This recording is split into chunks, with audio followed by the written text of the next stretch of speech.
Hi everyone, in this tutorial I'm going to show you how to paint a penguin in acrylics. Now this here does have a Christmas theme. I wanted to create a Christmas tutorial for my Patreon channel for December, but here I wanted to be making sure that I still captured the realism of this scene. So to start with, I'm going to use my airbrush to create my background. So here I want the out of focus effect of a distant glacier with some snow in the foreground. Now you don't have to use an airbrush to create this background. I've got lots of tutorials on my Patreon channel that show how to blend acrylics with traditional brushwork, and you could definitely create something similar, but the airbrush does give you a very unique soft finish and it's very quick. If you use traditional brushes, you're going to have to put in a lot more time to get that soft out of focus effect. Now in order to do that, the easiest way is to make sure that your airbrush isn't held too close to your canvas. So having a little bit more distance away from your surface means that you're going to end up creating that softer finish. If you do end up holding that airbrush too close to the canvas, then that's when you're going to end up getting more defined lines and you're going to end up making your background look more in focus and closer to the viewer. Now how to use your airbrush, the air compressor, the pressure that you should be using, how to change the paint colours and so on is all explained in the real-time version of this, which is available on my Patreon channel. If that's of interest, I'll link that in the description below. Now when it came to working on the penguin, like with any animal, I start off with the eye first. Now one thing with this project is it is only a 5x7, so it's quite small. It's very small for a full subject, but I wanted to be able to create a tutorial where Patreon members could then create a Christmas card from their version, so I didn't want to make this too large. What I wanted to do first is really hint at the contrast and the lights and the darks. So this is something that I focus on all projects, but when I work on a smaller scale where we don't have the space to add detail, getting those lights and darks right really does help to bring that impression of detail into the painting.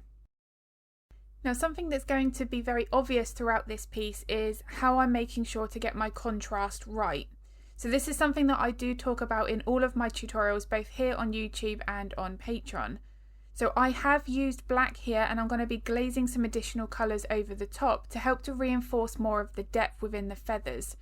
Now I do have a video here on YouTube where I'm talking about how I use glazes, what they are, how they can really help to change the colour of whatever it is that we're painting very quickly and effectively.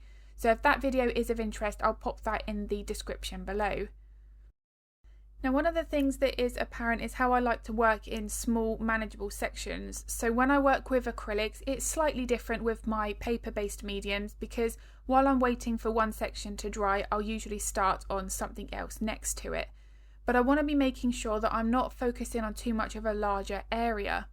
Working on large areas can sometimes make us feel quite overwhelmed, so we sometimes end up staring more at our reference photo, not quite sure where we should be painting, and then we end up not painting at all. So if you do find that that's something that's happening, it might be beneficial to then break that up into 1 or 2 square inches. And that's really what I'm doing here. So although I haven't finished with the face yet, I need to allow those layers to dry and then I can start to work on the rest of the body. Now when it came to working on this, I want to be again focusing on the lights and the darks, but I am still hinting at some of the direction that the feathers would be going in. So I still want to be moving my brush in a way that is effective. I don't want to be sloppy with the techniques that I'm using, but again I need to be realistic with what I can include. Now as I continue to build my layers here, all of the layers that I started with are still able to show through. So each of the layering processes we're using is not to entirely cover the layer underneath. The way that we build the layers here is all with that aim of building depth and therefore more realism as we develop through the painting. Now one thing that can happen occasionally is if you work through your layers too quickly and you don't allow the layer underneath to dry, you'll start to actually lift that paint up, and if it's only your first or second layer, you'll actually be able to see the background through again. So if that is happening, you want to allow that layer of paint to completely dry before you progress forward. Now that's one thing that's really important when working with glazes. Whenever you want to use a glaze to adjust the colour, which again I do speak about in that glazing video here on YouTube, you want to be making sure that all of that paint underneath is dry. Because of the way that we apply the glaze over the top, and it is a thin mixture, that can very easily mix in with any wet paint, even if it is just slightly tacky. So always make sure that that painting has been given the right amount of drying time. Now when it came to the bauble here that I've added, I wasn't really sure what pattern I was going to include here, and obviously this shape is very, very small in relation to the paintbrush. I'm only using a very small detailed brush here, but even so you can see that this section I'm working on is actually really small. But that being said, I can still hint at the ribbon by making sure I've got my lights and my darks right, and that I'm going to curve those highlights and shadows correctly. And then as I build the bauble itself, that's where I'm going to be putting in a layer of my colour. So in this I went with green, and then I'm going to start to reinforce the pattern on top. If I was to try to paint the pattern first, it's just going to get a little bit messy. So the wonderful thing about acrylics is as long as we do allow that paint to dry, as I've said, we can continue to progress through those layers as many times as we need to. Now the one thing with this as well is there were a few things that I did on this that I thought, you know what, I preferred it how it was before. So again, acrylics being a very forgiving medium, as long as we do wait for that to dry, if we don't like what we've created, we can just paint over it. So when you're working on small objects like this, or individual sections where you don't have that space to add detail, you just want to give the hint of what it is that you're trying to create. So here I just wanted something fairly festive, and then I've added some little dots on the edge just to make it a little bit more interesting. And then I knew I couldn't physically add any more. Now the pattern that you went for with something like this, it really doesn't matter. It is something that you can really make unique, but you do want to be making sure that you're not trying to fit in too much detail here. Now, this is one of those cases where I tried painting the centre red, I really didn't like it, so I just changed my mind and painted it white again. But if I hadn't have allowed the red layer to dry, then obviously that would mix in with my white and I'd get more of a pink, which is not what I wanted for this.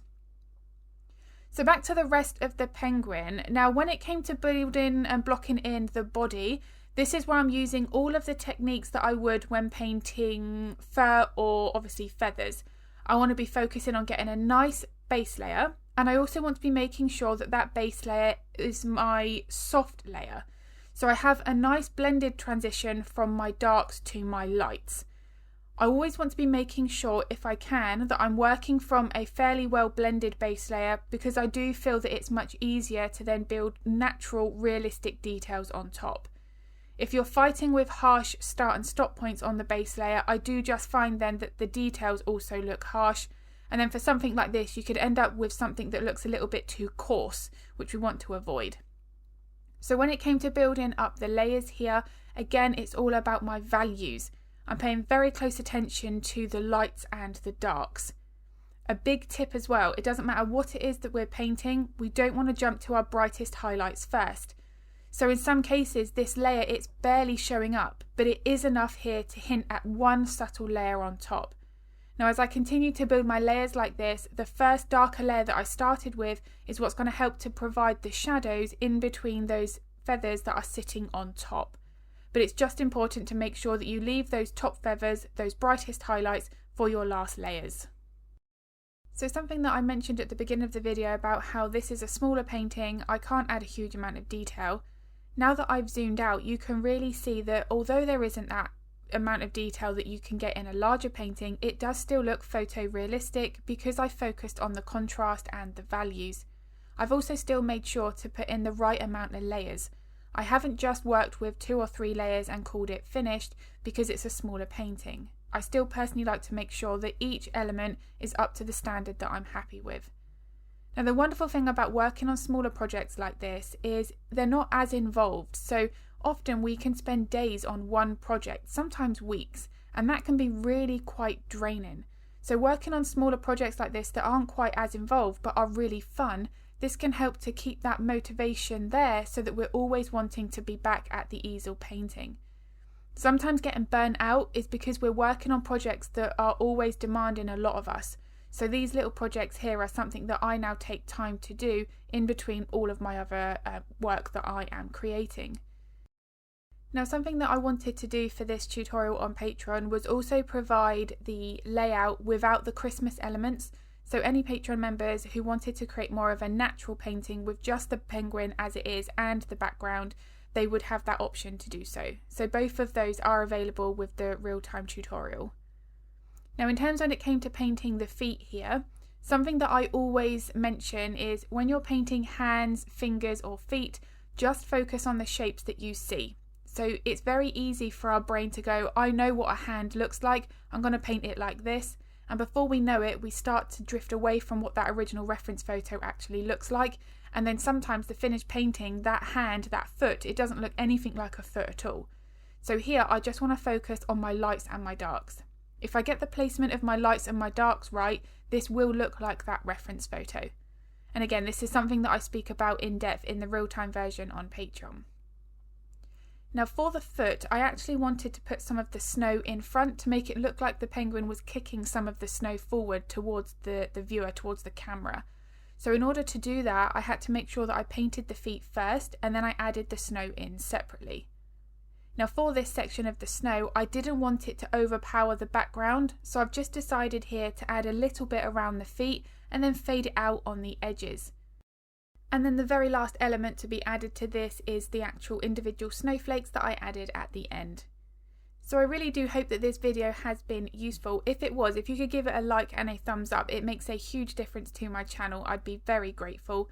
And I also upload a couple of videos to YouTube every week, so if you would like to get notified of that content, then don't forget to hit the subscribe and the bell button. If you are interested in painting along to the real-time version or watching any of my in-depth step-by-step tutorials on Patreon, then I'll link all of that in the description below.